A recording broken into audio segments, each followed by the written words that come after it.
नमस्कार दोस्तों, लीगल दुनिया में आप सभी का स्वागत है। तो आज के इस वीडियो में हम बात करेंगे एक इंटरनेशनल अपडेट के बारे में। जैसे कि आप सभी को पता होगा कि पिछले दिनों जो हुआ था, एक काफ़ी शॉकिंग इंटरनेशनल अपडेट सामने आया था, जहां पे यूएसए ने वेनेजुएलन जो प्रेसिडेंट थे उनको कैप्चर कर लिया था, निकोलस माडुरो को। और वहां से उन्होंने उठा के प्रेसिडेंट को उठा के इवन वो यूएसए ले आए और उसको जेल में डाल दिया प्रेसिडेंट को।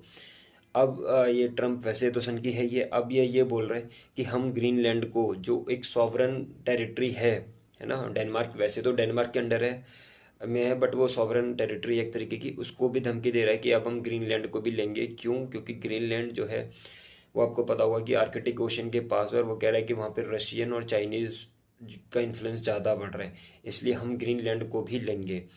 और ये बोल रहे हैं कि या तो डेनमार्क या ग्रीनलैंड हमें बेच दे, ग्रीनलैंड पूरा, है ना, पैसे उससे हम खरीद लेंगे। और अगर वो नहीं बेचते तो मिलिट्री ऑप्शंस हमारे पास खुला हुआ है।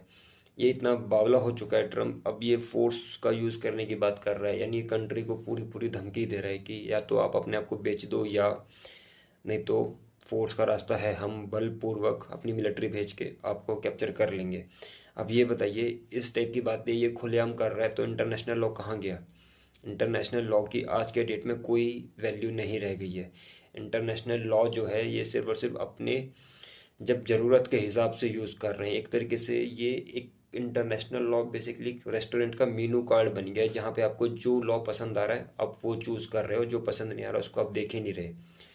सॉवरन कंट्री की कोई वैल्यू नहीं रही है। इनका सिर्फ ये कॉन्सेप्ट है, जिसकी लाठी उसकी भैंस, माइट इज़ राइट, इंग्लिश में कहावत है, माइट इज़ राइट, जिसकी लाठी उसकी भैंस, उस कॉन्सेप्ट पे काम कर रहे हैं कि जो हमें चाहिए वो हमें चाहिए, जो नहीं चाहिए वो नहीं चाहिए, बस।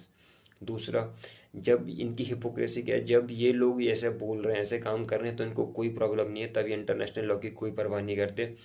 बट जब हम लोग ऐसे करते हैं, इनकी हिपोक्रेसी क्या है कि जब इंडिया कुछ इस टाइप का करता है तो इनको बड़ी मिर्ची लगती है, तभी इंटरनेशनल लॉ की दुहाई देते हैं। या जब जैसे रशिया ने यूक्रेन पे अटैक किया तब इनको इंटरनेशनल लॉ याद आ गया। या जब चाइना ताइवान पे धमकी देता है कि हम उस पर अटैक करेंगे, तब इनको इंटरनेशनल लॉ याद आता है। तो ये वेस्टर्न कंट्रीज़ की शुरू से ही हिपोक्रेसी रही है, जहाँ पे इनकी ये शुरू से ही मक्कारी है कि ये लोग इंटरनेशनल लॉ को अपने केवल फेवर के अकॉर्डिंग यूज़ करते हैं। तो आप अपना ओपिनियन बताइए, और आप ये बताइए कि इंटरनेशनल लॉ, स्पेशली यूएन की वैलिडिटी अब 21st सेंचुरी में कितनी रह गई है? मेरे अकॉर्डिंग अब यूएन की खासी वैलिडिटी इतनी नहीं रही है। ना तो यूएन को युद्ध रोक पा रहा है और ना ही कुछ खास असर कर पा रहा है। ये जो है यूएन बेसिकली टूथलेस टाइगर बन के रह गया है। आप इस मुद्दे पे अपना ओपिनियन शेयर कीजिए और वीडियो को शेयर कर दो, चैनल को सब्सक्राइब कर लो।